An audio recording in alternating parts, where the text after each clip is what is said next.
Rob Tepper here for Boxing News, joined by the WBO Cruiserweight Champion of the World, Chris Billam-Smith. We're in the immediate aftermath of a hellacious battle for the British heavyweight titles between Fabio Wardley and Frazer Clarke. Chris, you've been in some good fights. I don't know if even you've been in any quite like that. I don't want to be either. Yeah, that looked like it took some years off lives, which is amazing in an entertainment business, but when you know both men and you don't want them to be in too many of them. How did you assess the fight, really? It seemed to be a fight that was a lot of ebbs and flows, a lot of shifts in momentum. What did you make of it?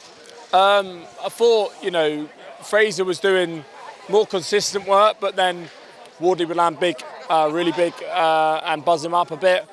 But, I mean, that nose opened up early. They both just teak tough. Like, both men had showed immense amounts of heart. They both wanted out at different points in the fight. The child in them was going, oh, no more of this. But they're just so tough. They stayed in there. Couldn't pick a winner. Didn't score it round by round. So you can never like to pick a winner in a close fight like that. But yeah, just obviously the point taken off and the knockdown was the difference in terms of it. Otherwise, obviously, it would have been unanimous, I think, to Frazer. You mentioned there that you didn't score the fight, but it did seem like the type of fight where it seemed like a draw was something of a fair result. Yeah, I'll have to go back and probably score it round by round. It seemed like a fair result. It was such a good fight, such a war.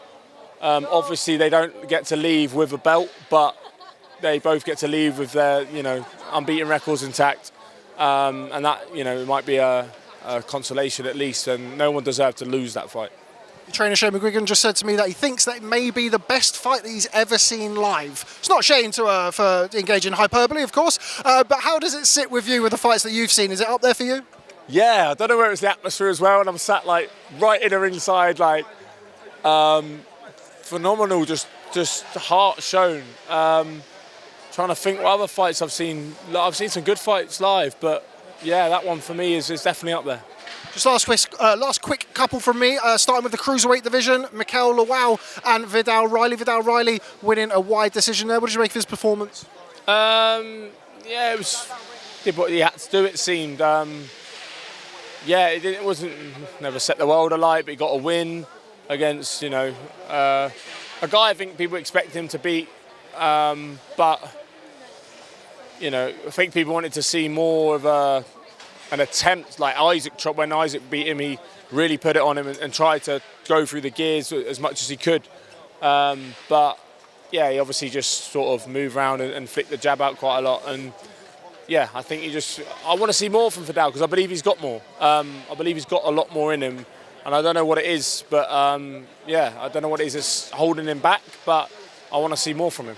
You mentioned Isaac Chamberlain. I think there was a fracas. I think the man behind you as well, Chev Clarke, managed to make it a triple threat at one point. But it looks as though certainly that Isaac Chamberlain and Vidal Riley want to box each other next. If that fight happens next, who'd you back? I mean, based on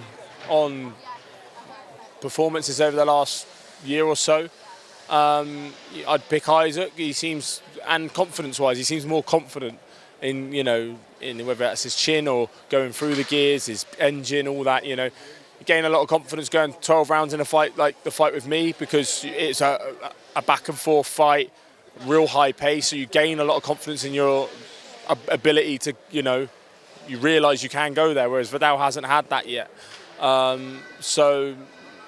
Just based on the experience, I'd go with Isaac.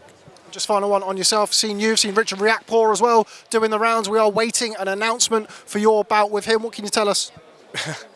I'm waiting too. We're just waiting for a venue, I believe. I want to do it here. This is the place of the first fight. It makes sense. The history's there.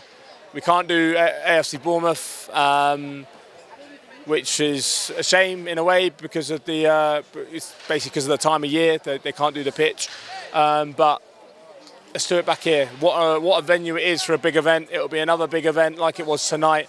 And I just want to get it signed, delivered, announced, and then I'm in training anyway, but it gets exciting then. And then you get, mainly so people stop asking me what's going on. I'm excited for that fight. Before I let you go, you're in a documentary. I think I saw you on a BBC iPlayer. What can you tell me about that? Yeah, we had the stable, the documentary. Lawton Entertainment did it, and it's a phenomenal job. We got to see it a bit early.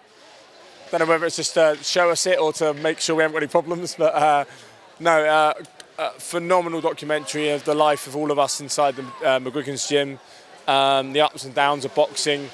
I'm just the luckiest man in the world that they filmed that part of my career, because it's from the Tommy McCarthy fight to the Lawrence Coley fight, Tommy McCarthy's second fight to the Lawrence Coley fight.